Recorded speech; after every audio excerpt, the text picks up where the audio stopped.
This video's topic is going to start about relationships, which might become several parts because of how much can be involved. So let's get started with the very beginning.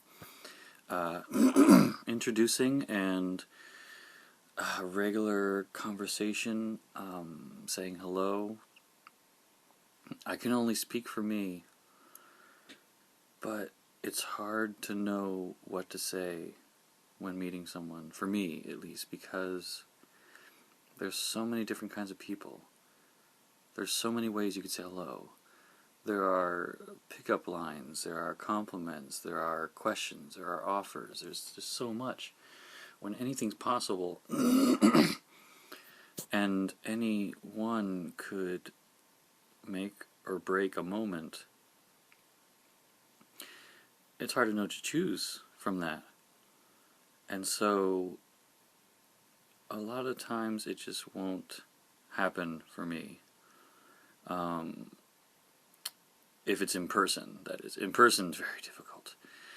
Online might be a bit easier because I'm not necessarily thinking about that whole physical process. I'm not overstimulated and confused and panicked about the person I'm looking at and getting caught up in every detail that I'm noticing about them, which, it can be in a good way. But, yeah, it's an interesting process. And so online, it might be a bit easier, but then still, what do you say?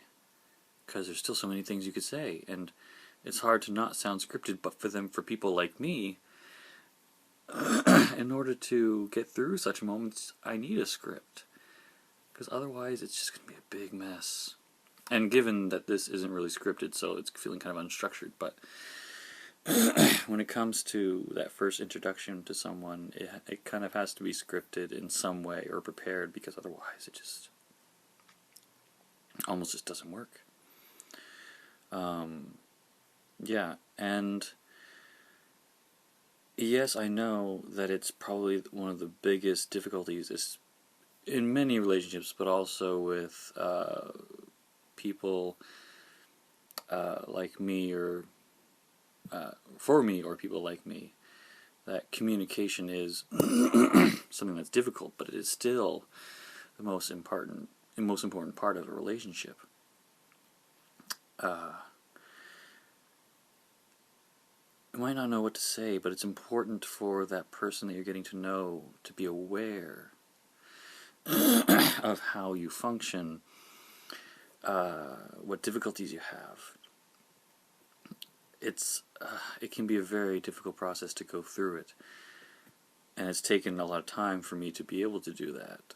It's taken a lot of self-discovery and wonder to get to the point where when I meet someone, there's a certain point where I say, okay, so it'll make things go a lot easier, I think, if I tell you that I am diagnosed with Aspergers or autism spectrum, however you look at it, panic disorder, anxiety, and I mention that I'm not sure how familiar you are, but for me, it means I have some social difficulties. I often have trouble reading emotions or cues and subtlety, and so I'd be happy to talk about whatever.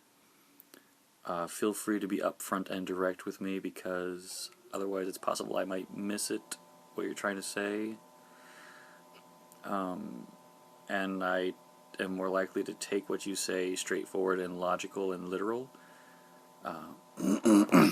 so you don't necessarily have to worry as much about hurting my feelings, because for someone to be nice and but don't want to put you down heavily or anything like that, but they want to be nice and they may or may not be direct, that can make it hard for people who have trouble reading that. It's almost like trying to read a foreign language each time you meet someone. So yeah, there's that.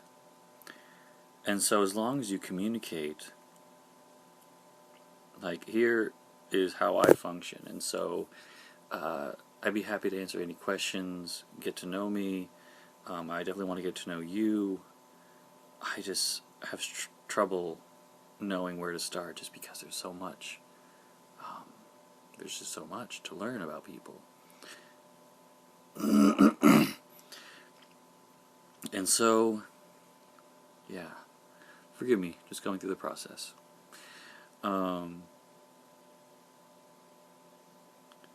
Without that first step of making them aware of how you feel, how you think, it'll make it very difficult, because you'll have conversations where they're trying to understand what you mean when you say certain things, or trying to read you and you're struggling to try and read them, and it becomes a stressful and drawn out process in learning how how you both are. So if you mention that right away, then that helps. I've had experiences in the past before I was really aware of how I was and how I thought and how I felt, while I was still trying to figure out myself, that the person I was with was trying to understand me at the same time I was trying to understand. And it's a guiding and walk with me kind of process. And that's the thing, to each their own. I might not be great at social interaction, but I prefer to have people there with me, because I can get a feel for how things are and how they talk, and get into that rhythm and kind of go along with the flow. Time alone, it just kind of leaves me to my thoughts, which will just be overwhelming and sometimes irrational or illogical. So sometimes just being there. Take the time to learn, just as you, like you have certain things you like, certain movies you like, certain types of humor you don't like.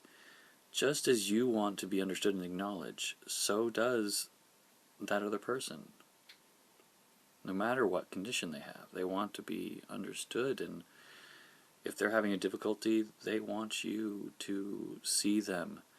And for example, I was having a stressful situation today, and when I have those moments,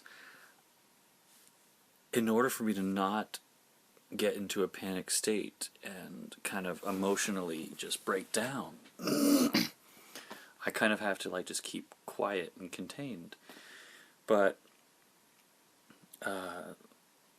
she wanted me to open up and say, let's talk through this, let's work through this. And I finally realized that, okay, no, it's important that I be able to communicate. But I knew as soon as I would start talking